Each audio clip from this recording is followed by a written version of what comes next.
ਤੇ ਸ਼ਰਮਾ ਜੀ ਆਪਾਂ ਗੱਲ ਕਰੀਏ ਭਾਜਪਾ ਦੇ ਇੱਕ ਸਾਬਕਾ ਵਿਧਾਇਕ ਦੀ, ਲੋਕ ਖਾਸ ਕਰਕੇ ਕਾਂਗਰਸੀ ਇਹ ਤਾਂ ਉੱਲਰ ਰਹੇ ਨੇ ਕਮਲ ਦੇ ਫੁੱਲ ਨੂੰ। ਭਾਜਪਾ ਦੇ ਸਾਬਕਾ ਵਿਧਾਇਕ ਸਾਹਿਬ ਨੇ ਝਾੜੂ ਫੜ ਲਿਆ ਹੱਥ 'ਚ। ਦੇਖੋ, ਭਾਜਪਾ ਦੇ ਸਾਬਕਾ ਵਿਧਾਇਕ ਨੇ ਜੀ ਅਰੁਣ ਨਾਰੰਗ ਜੀ। ਅਬੋਹਰ ਤੋਂ ਸਾਬਕਾ ਵਿਧਾਇਕ ਰਹੇ ਨੇ, ਭਾਜਪਾ ਵੱਲੋਂ ਜਿੱਤੇ ਸੀਗੇ 2017 ਦੀ ਚੋਣ। ਮੈਂ ਜਦੋਂ ਇਹਨਾਂ ਨੇ ਸੁਨੀਲ ਜਾਖੜ ਨੂੰ ਹਰਾਇਆ ਸੀਗਾ, ਕਾਂਗਰਸੀ ਉਮੀਦਵਾਰ ਸੀ ਸੁਨੀਲ ਜਾਖੜ, ਤੇ ਹੁਣ ਸੁਨੀਲ ਜਾਖੜ ਭਾਰਤੀ ਜਨਤਾ ਪਾਰਟੀ ਦੇ ਪ੍ਰਧਾਨ ਨੇ। ਤੇ ਅਰੁਣ ਨਾਰੰਗ ਉਸੇ ਦਿਨ ਬਾਗੀ ਹੋ ਕੇ ਬਾਹਰ ਆ ਗਏ ਸੀ ਭਾਜਪਾ ਤੋਂ, ਜਿਸ ਦਿਨ ਭਾਜਪਾ ਨੇ ਪ੍ਰਧਾਨ ਬਣਾਇਆ ਸੀ ਸੁਨੀਲ ਜਾਖੜ ਨੂੰ।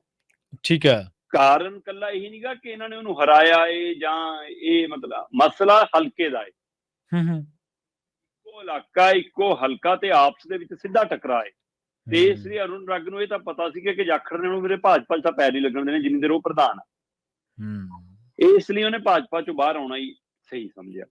ਪਰ ਜਿਹੜੀ ਗੱਲ ਤੁਸੀਂ ਕਰ ਰਹੇ ਹੋ, ਮੇਰਾ ਮੰਨਣਾ ਹੈ ਜਾਂ ਮੇਰੇ ਕੋਲ ਜੋ ਜਾਣਕਾਰੀ ਹੈ ਕਿ ਅਰੁਣ ਨਾਰੰਗ ਨੇ ਬਹੁਤ ਕੋਸ਼ਿਸ਼ ਕੀਤੀ ਕਿ ਮੈਨੂੰ ਕਾਂਗਰਸ ਲੈ ਲਵੇ। ਠੀਕ ਹੈ। ਅੱਛਾ। ਪਰ ਕਾਂਗਰਸ ਨੇ ਉਹਨਾਂ ਨੂੰ ਲੈਣੋਂ ਇਨਕਾਰ ਕਰਤਾ, ਕਹਿੰਦੇ।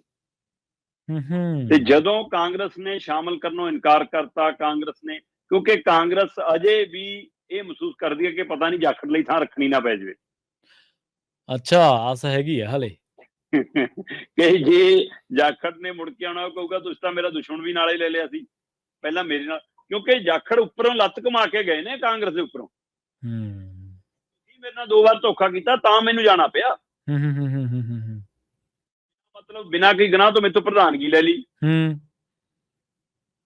ਬਿਨਾਂ ਗੁਨਾਹ ਤੋਂ ਹੀ ਮੈਨੂੰ ਬਾਹਰ ਕਰਤਾ ਸਾਰੇ ਸਿਸਟਮ ਤੋਂ। ਸੋ ਇਸ ਲਈ ਉਹ ਇਹ ਸਾਰੇ ਵਰਤਾਰੇ ਤੋਂ ਨਿਰਾਸ਼ ਹੋ ਕੇ ਕਹਿੰਦੇ ਗਏ ਨੇ। ਮੁੱਖ ਮੰਤਰੀ ਬਣਦੇ ਮੇਰੇ ਨਾਲ ਧੋਖਾ ਕਰ ਲਿਆ ਸੀ। ਸੋ ਉਹ ਸਾਰੀ ਪੀੜ ਲੈ ਕੇ ਸੁਨੀਲ ਜਾਖੜ ਉਧਰ ਗਏ ਨੇ। ਤੇ ਕਾਂਗਰਸ ਨੂੰ ਆਸ ਹੈ ਕਿ ਸੁਨੀਲ ਜਾਖੜ ਦੇ ਅੰਦਰ ਅਜੇ ਵੀ ਕਾਂਗਰਸੀ ਕਾਣੇ ਹੈਗਾ, ਜਦੋਂ ਉਧਰੋਂ ਕੁਛ ਮਾੜਾ ਜਿਹਾ ਝਟਕਾ ਲੱਗਿਆ ਉਹ ਸ਼ਾਇਦ ਮੁੜੇ ਆਉਣ। ਤੇ ਇਸ ਲਈ ਉਹਨਾਂ ਨੇ ਅਰੁਣ ਨਾਰੰਗ ਵਾਲਾ ਵਿਰੋਧ ਨਹੀਂ ਚੱਲਣਾ ਚਾਹਿਆ, ਕਾਂਗਰਸ ਨੇ ਲੈਣੋਂ ਇਨਕਾਰ ਕਰਤਾ। ਠੀਕ ਹੈ। ਤੇ ਫਿਰ ਅਰੁਣ ਨਾਰੰਗ ਨੇ ਆਮ ਆਦਮੀ ਪਾਰਟੀ ਦੇ ਲੀਡਰਾਂ ਤੱਕ ਅਪਰੋਚ ਕਰਨੀ ਸ਼ੁਰੂ ਕੀਤੀ ਤੇ ਆਖਰ ਜਾ ਕੇ ਭਗਵੰਤ ਮਾਨ ਤੋਂ ਸਮਾਂ ਮਿਲਿਆ ਤੇ ਫਿਰ ਉਹ ਆਮ ਆਦਮੀ ਪਾਰਟੀ ਵਾਲਾ ਝਾੜੂ ਵਾਲਾ ਉਹ ਚਿੰਨ੍ਹ ਜਿਹੇ ਵਾਲਾ ਕੱਪੜਾ ਗਲ 'ਚ ਪਵਾ ਕੇ ਤਸਵੀਰਾਂ ਸੋਸ਼ਲ ਮੀਡੀਆ ਤੇ ਪਾ ਕੇ ਲਓ ਜੀ ਹੁਣ ਮੈਂ ਆਮ ਆਦਮੀ ਪਾਰਟੀ ਸ਼ਾਮਲ ਹੋ ਗਿਆ। ਹੋ ਸਕਦਾ ਟਿਕਟ ਦਾ ਕੋਈ ਵਾਅਦਾ ਹੋਇਆ ਹੋਵੇ, ਹੋ ਸਕਦਾ MP ਚੋਣਾਂ ਦੇ ਲਈ ਵੀ ਬੰਦਾ ਚਾਹੀਦਾ ਉਹਨਾਂ ਨੂੰ ਉੱਥੋਂ, ਸੋ ਇਸ ਲਈ ਉਹੋ ਜਿਹਾ ਕੋਈ ਵਾਅਦਾ ਹੋ ਗਿਆ ਹੋਵੇ। ਜਾਂ ਜਿੰਨੇ ਰਬੜ ਦੇ ਗੁੱਡੇ ਸਾਰੇ MLA ਨੂੰ ਵੰਡੇ ਨੇ 92 ਦੇ 92 ਨੂੰ ਕਿ ਸਾਰਿਆਂ ਨੇ ਮੰਤਰੀ ਬਣ ਜਾਣਾ। ਅਜੇ ਵੀ ਊਂਠ ਦੇ ਬੁੱਲ ਮੰਗ 2 ਸੀਟਾਂ ਹੈਗੀਆਂ ਨੇ ਮੰਤਰੀ ਬਣਨ ਲਈ, ਉਹ ਖਾਲੀ ਛੱਡੀਆਂ ਨੇ। ਸੋ ਕੁਛ ਵੀ ਹੋ ਸਕਦਾ, ਪਰ ਅਰੁਣ ਨਾਰੰਗ ਭਾਜਪਾ 'ਚ ਜਾਖੜ ਦੇ ਹੁੰਦੇ ਨਹੀਂ ਰਹਿ ਸਕਦੇ ਸੀ। ਇਸ ਲਈ ਉਹਨਾਂ ਨੂੰ ਮਜਬੂਰੀ ਬਸ ਕਿਸੇ ਨਾ ਪਾਸੇ ਜਾਣਾ ਹੀ ਸੀ। ਕਾਂਗਰਸ ਨਹੀਂ ਜਾ ਸਕੇ ਤਾਂ ਆਪ ਚੱਲ ਗਏ। ਇਮਕਾਨ ਤੁਹਾਨੂੰ ਲੱਗਦਾ ਜਾਖੜ ਸਾਹਿਬ ਦੇ ਬਣ ਸਕਦੇ ਨੇ ਕਿਸੇ ਟਾਈਮ, ਕਿਉਂਕਿ ਇਸ ਵੇਲੇ ਤਾਂ ਫੁੱਲ ਫਲੈਜ ਪਾਵਰ ਦੇ ਨਾਲ ਜਾਖੜ ਸਾਹਿਬ ਵਿਚਰ ਰਹੇ ਨੇ ਨਾ, ਜਿਹਨੂੰ ਸ਼ਾਮਲ ਕਰਨਾ ਹੈ, ਫੈਸਲੇ ਲੈਣੇ ਆ, ਪੰਜਾਬ ਦੇ ਮਸਲਿਆਂ ਤੇ ਬੋਲ ਰਹੇ ਨੇ। ਲੱਗਦਾ ਤੁਹਾਨੂੰ ਕਦੇ ਪਾ ਸਕਦੇ ਨੇ, ਘਰ ਵਾਪਸੀ ਹੋ ਸਕਦੀ ਹੈ? ਓਪਨਿੰਗ ਬੈਟਸਮੈਨ ਸੀ ਜਦੋਂ ਪ੍ਰਧਾਨ ਬਣੇ ਨਵਜੋਤ ਸਿੰਘ ਸਿੱਧੂ, ਹਾਂਜੀ, ਕੈਪਟਨ ਅਮਰਿੰਦਰ ਦੀ ਹਾਜ਼ਰੀ 'ਚ ਚੌਕੇ ਛੱਕੇ ਮਾਰ ਕੇ ਦਿਖਾ ਰਹੇ ਸੀ ਸਟੇਜ ਤੋਂ। ਅੱਜ ਲੱਭਦੇ ਕਿਤੇ?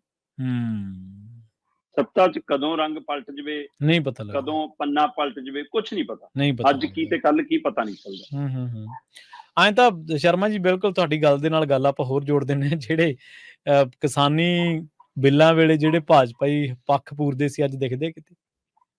ਬਸ ਗੱਲ ਤਾਂ ਉਹੀ ਅੱਜ ਲੱਭੋ ਜਿਆਣੀ ਤੇ ਗਰੇਵਾਲ ਕਿੱਥੇ ਨੇ। ਹਾਂਜੀ, ਬਿਲਕੁਲ।